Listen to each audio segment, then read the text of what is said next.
जय श्री गणेश। नमस्कार, मैं आचार्य संजय द्विवेदी। मेरे समस्त प्रबुद्ध दर्शकों का मेरे चैनल पे हार्दिक स्वागत है। आज मैं कन्या राशि का अप्रैल माह का मासिक राशिफल लेकर आपके सम्मुख उपस्थित हूँ।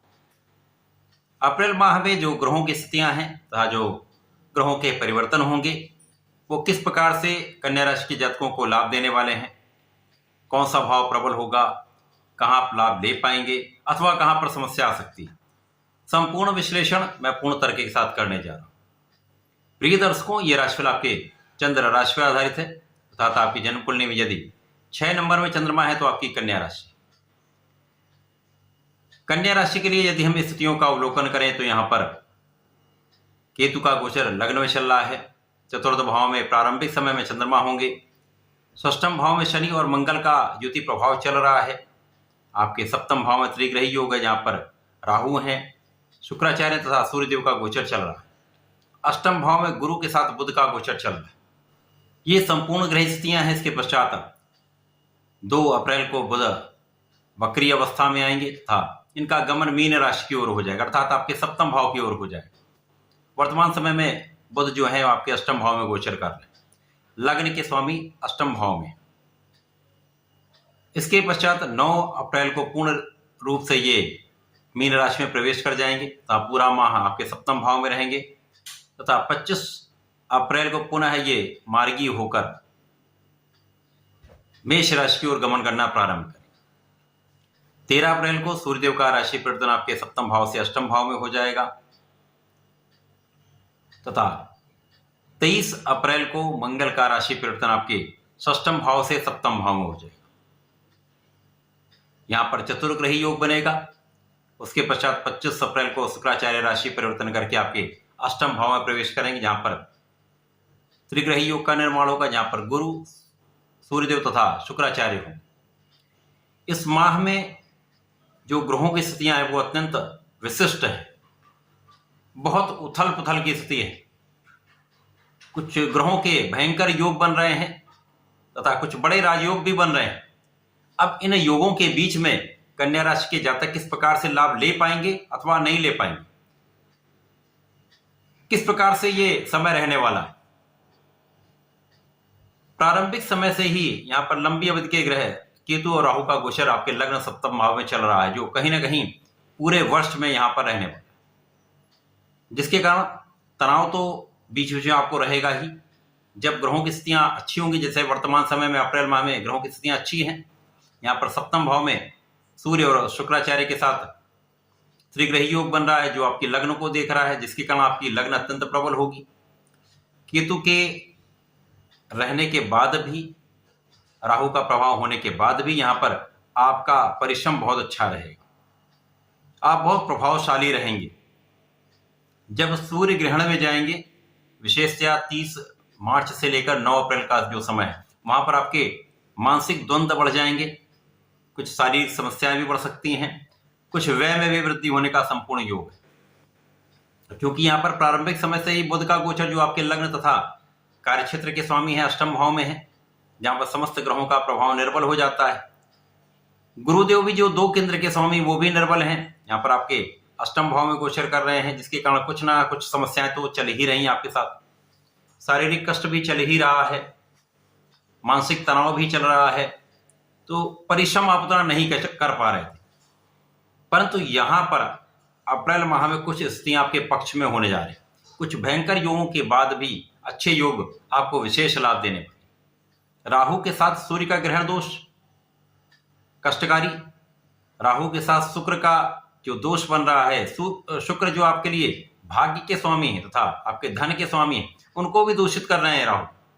ये बहुत कष्टकारी योग बनते हैं। परंतु उस बीच में भी जहां पर ये पूर्ण रूप से राहु के प्रभाव में होंगे, उसके अतिरिक्त का जो समय आपको विशेष लाभ भी देगा। तो भाग्य का साथ भी मिलेगा, परिश्रमी भी आप होंगे, क्योंकि परिश्रम के कारक मंगल यहाँ पर शनि के साथ में है। ये विशेष स्थिति में है, जिसके कारण आपको लाभ मिल रहा है। आपके परिश्रम में वृद्धि हो रही है, लोगों का सहयोग भी मिल रहा है तथा आप कानूनी समस्याओं में विजयी रहेंगे। यहाँ पर शत्रुओं पर संपूर्ण आपकी ही विजय होनी है। किसी प्रकार का कोई शत्रु किसी प्रकार से आपको कष्ट नहीं दे सकता। यद्यपि यहाँ पर शत्रु बनते रहेंगे, उनका पराभव भी होता रहेगा, रोग भी छोटे मोटे आपको लगे रहेंगे, परंतु आप उन समस्त स्थितियों से निकलते भी रहेंगे। यहाँ पर केवल आपको किसी को धन उधार नहीं देना। यदि आपने किसी को धन उधार दे दिया तो उसको वापस आने की संभावना ना के बराबर। जब तक मंगल आपके षष्ठम भाव में, इससे बचें। अब यहाँ पर भाग्य का साथ मिल रहा है, शारीरिक श्रम भी आपका अच्छा है, आपकी लग्न भी प्रबल है क्योंकि सूर्य का बल मिल रहा है। आप बहुत यहाँ पर आकर्षक भी रहने वाले हैं, परंतु जैसे जैसे ये ग्रहण दोष और शुक्र प्रभावित होंगे राहु के साथ, यहाँ पर सिर में दर्द की समस्या बढ़ जाएगी, आपके सरकारी कार्यों में अवरोध स्टार्ट हो जाएगा, शासन प्रशासन से आप सहयोग नहीं ले पाएंगे, पिता के स्वास्थ्य में कुछ समस्या हो सकती है अथवा पिता से कुछ विवाद हो सकता है। ये ऐसी स्थितियों से आप बचने के लिए आपको पिता का सहयोग लेना चाहिए, पिता से नित्य बात करनी चाहिए, उनका आशीर्वाद लेना चाहिए तथा सूर्य देव को नियमित रूप से सूर्य देव को जल अर्पित करें। ओम घृणित सूर्याय नमः का जप करते हुए करते हैं तो श्रेष्ठ लाभ मिलता है, क्योंकि सूर्यदेव राजा है, राजा का एक विशेष प्रभाव भी होता है। धन के स्वामी भी यहाँ पर, तो जब तक ये राहु से दूषित नहीं होंगे तो आपको धन का भी अर्जन कराते रहेंगे, धन भी अच्छी मात्रा में आपको प्राप्त होगा, परिवार के लोगों से भी आपको लाभ मिलेगा, परिसंपत्ति का भी आप उपभोग कर पाएंगे, लाभ ले पाएंगे। भाग्य बीच बीच में कहीं ना कहीं उतना साथ नहीं दे पाएगा जितना आपको मिलना चाहिए।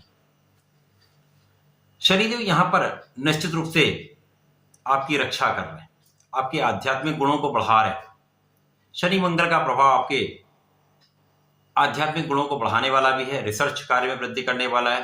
कर्मकांड के जो विद्वान हैं, कर्मकांड जो सीख रहे हैं, जो कर्मकांड में जाना चाहते हैं, उनके लिए विशेष समय है, यहाँ पर विशेष ज्ञान की वृद्धि हो रही। जो लोग आध्यात्मिक सेवाओं में हैं, आध्यात्मिक कार्यों में हैं, कर्मकांड में हैं, तो उनके लिए विशेष समय है, उनका धन वृद्धि का, यश वृद्धि का समय। यहां पर संपूर्ण रूप से आपकी सुरक्षा हो रही।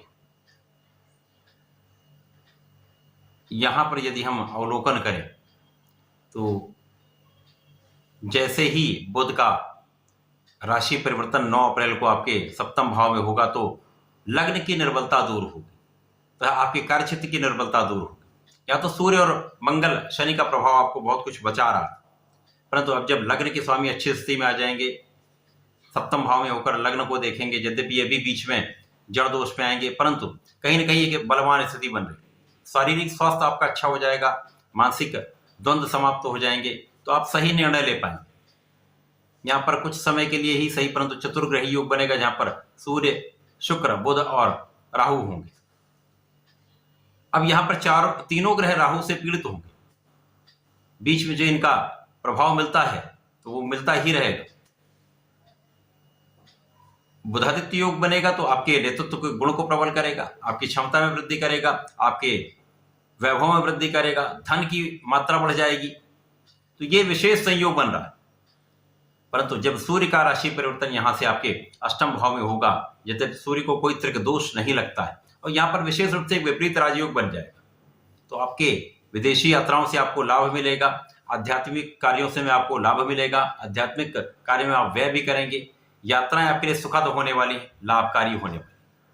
कानूनी समस्याओं में आपका पक्ष बलवान रहेगा तथा आप संपूर्ण रूप से बलवान स्थिति में रहेंगे।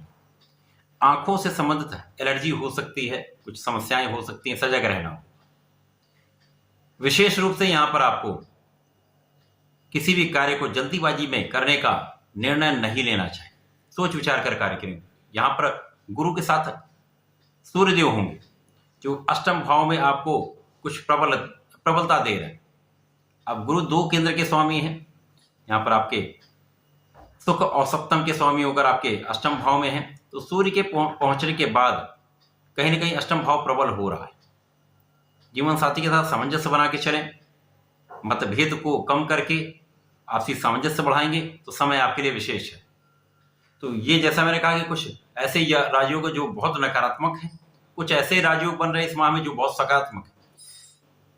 कुछ चीजों का ध्यान रखेंगे, सजग रहेंगे तो उन समस्त स्थितियों में आप लाभ ले पाएंगे, परंतु जो कष्ट होने वो भी होंगे, उनका भी किस प्रकार से निवारण करना उसका भी उपाय बताएंगे।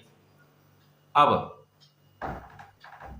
23 अप्रैल को जब मंगल अपनी राशि का परिवर्तन करेंगे षष्ठम भाव से निकलकर, छठवें भाव से निकल सप्तम भाव में आएंगे। तो यहां पर अब पुनः चतुर्ग्रही योग बने। यहां पर राहु, मंगल, शुक्र और बुध होंगे।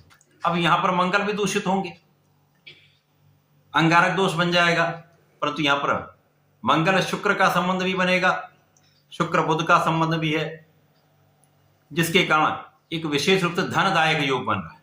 ऊर्जा का प्रवाह बहुत अच्छा रहेगा आपके अंदर, शक्ति संचार हो जाएगा। तो बहुत सारी परिस्थितियों में यदि आप की लग्न बलवान है, आपके अंदर ऊर्जा है, आप सकारात्मक सोच रहे हैं, तो प्रयास करते हैं, परिश्रम करते हैं, उसका लाभ आपको 100% मिलेगा।